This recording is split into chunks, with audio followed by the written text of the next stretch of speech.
In this video, we will review the first 10 amendments of the Constitution, as well as discuss how they are coherent with what it really means to have rights as a citizen.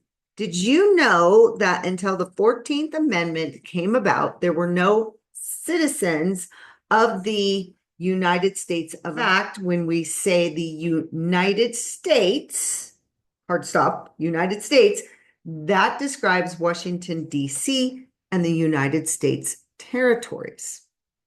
According to much case law, which I will feature in the show notes below, the first Americans and citizens of the several states or a nation state, such as the Republic of Nevada or the Republic of California or the Republic of Alabama, and so on, are owed the Bill of Rights, as they always have been. In other words, the lowercase u, United States of America, is the union of the states. The capital U, United States, is Washington, D.C. and the U.S. territories and are foreign to the states. The capital U, United States, had no citizens until the 14th Amendment established them. The foreign United States has its own constitution, as each of the states of America do. So there's a huge problem, and that's that most of us still describe ourselves as citizens of the capital U, United States, and our God-given unalienable rights are transformed into privileges and immunities, which are just not as strong as rights and liberties and freedoms. Now, as discussed in the previous video, which is called Why Do We Comply? Number 2, Rights of Unlicensed Practitioners and Unincorporated Entities. I will try my best to have it link at the top there, but it is the video right before this one. So as discussed in that video, rights cannot be taken away, but privileges can be. Once we know this and we're clear and we're in sound mind, and we also consider ourselves residents of these several states and or the nation states, and we must not check any boxes that say we are citizens of the United States. Always get a paper copy of these documents and do not check the box. You can even cross out the question and write in that you are a citizen or a resident of the Republic of the state in which you reside.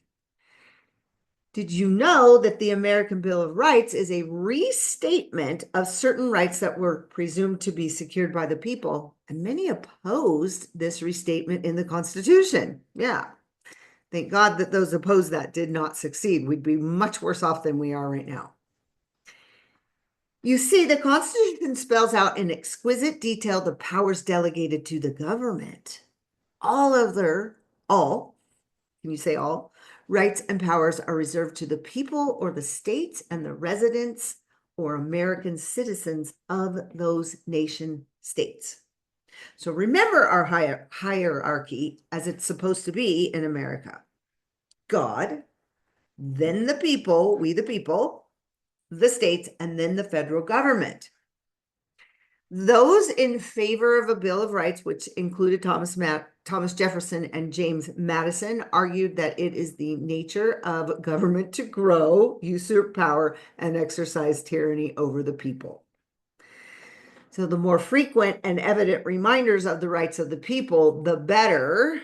So they wanted it restated. And as we can see, because they weren't restated and people aren't reading them and they aren't learning them, then we have problems.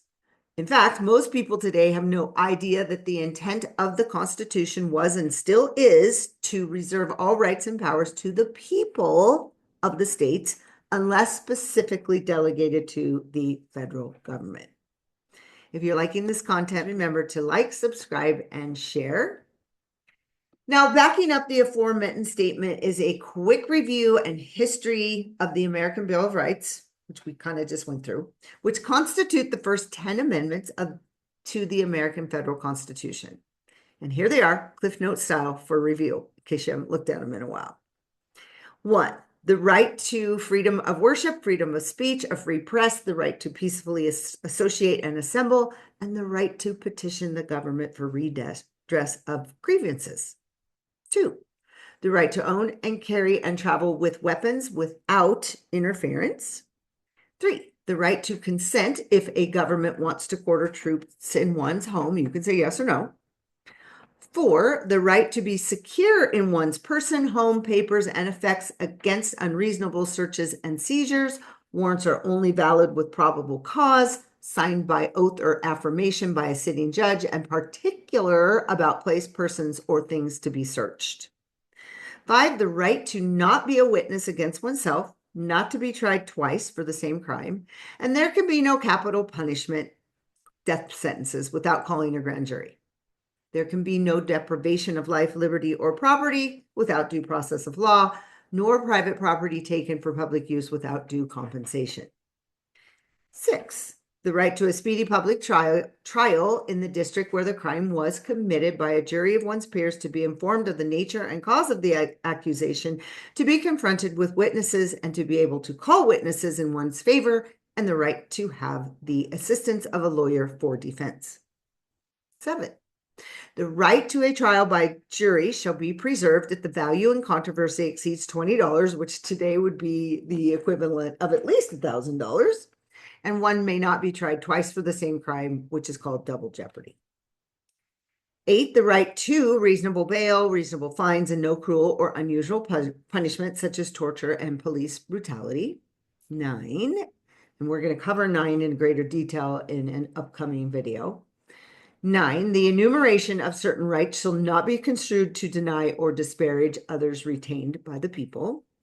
And 10, powers not delegated to the federal government, not prohibited by it to the states, are reserved to the states of the people.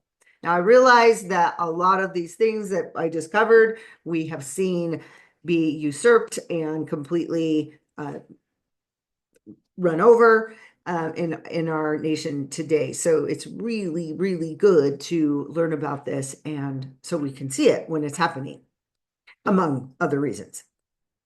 Now, in conclusion, because I know this is going to come up, if you were born in one of the several states, you have a right to declare your citizenship, and you can do that in any time or change it at any time. Just make a public declaration or notification to the representative of the state in which you reside, informing that you are a citizen of that state, not a citizen of the United States and the United States territories. You can claim citizenship of your state, or you can go ahead and be a 14th Amendment citizen of the United States. As long as you were born in this country and your parents are citizens, you have the right to declare or change your citizenship anytime you see fit. No permission or special process needed. Many thanks for the content of this video go to David Edwards of PMA Power, who in fact, after I posted the last video, Why Do We Comply, number 2, the rights of unlicensed practitioners, called me and said, everything in the video is absolutely correct, except people don't understand what their rights are, and they keep giving them away by stating that they are citizens of the United States. So it was such a valuable nuance and distinction made, and I hope this helps you as well. Many thanks also goes to Dr. Lawrence Wilson and his highly recommended book, Legal Guidelines for Unlicensed Practitioners. And we have a little invitation for you here. If you are a director or a trustee of an unincorporated association, ministry, or church, and you want to go deeper on this topic and how to operate your unincorporated entity, plus be surrounded privately by other trustees and directors, you are probably going to be very interested in joining the private ministerial membership site, Unincorporated Liberty. I will definitely share the link below so you can check it out and join us today. Thanks for being here, and we'll see you in the next video.